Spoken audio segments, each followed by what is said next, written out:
21 anyos nga estudyante patay sang ginapahayag bumunggo sa nasugatang nga modernized PUJ sa Oton, Iloilo. Driver sang modernized PUJ kag 13 ka pasahero pilason.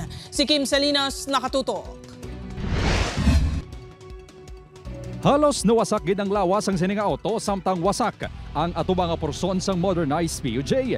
Ini ang nangin eksena matapos ang pagbunggo anay sang duwa ka salakyan sa barangay San Antonio, Oton, Iloilo mga alas 5:45 kahapon sang kagahon. Sa investigasyon sang kapulisan, halin sa Iloilo City ang driver sang auto nga ginkilala kay alias Mando, 21 anyos, kag papuli na kuntani sa barangay Parara Norte, Tigbawan, Iloilo. Si alias Mando ang ginapahayag ng agaw sang linya sang modernized PUJ nga ginamaneho ni alias Jet, 40 anyos, kag may ruta nga San Joaquin, Iloilo City. Medyo madasig-dasig ang pagpadalagan. From salakyan, doon nagtabog siya sa may backseat. Dito na nakuha sa aton nga mga responding team. Gindala ini sa ospital apang gindeklarar nga dead on arrival. Nakaangko naman sang minor nga pila si alias Jet kag ang 13 pa nga mga pasahero nga gilayon gindapatan sang first aid.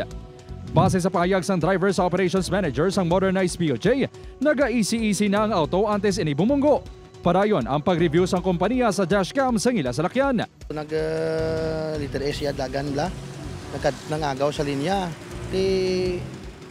Siyempre kay galon ulan na bungguan niya tong kilid sang amon nga bus. Kung ina lang ko no iya preparasyon matumbagid ang bus ang iyagin desisyon inbunggo dito sa posteo mga tabo sang posteo subong ilay bungguan niya para magpundol ang bus. Nagapabilin nga detain sa Oton Municipal Police Station si alias Jet. Ginahulat pa man ang desisyon sang pamilya sang biktima kung magapasaka ang mga ini sang reklamo. Ginpadulungan sang news team ang puloy-an ni alias Mando sa barangay Parara Norte apang nagpamalibad maghatag sa bahayag ang iya mga himata. Upod Kerumel Porquia, Kim Salinas, 1 Western Visayas.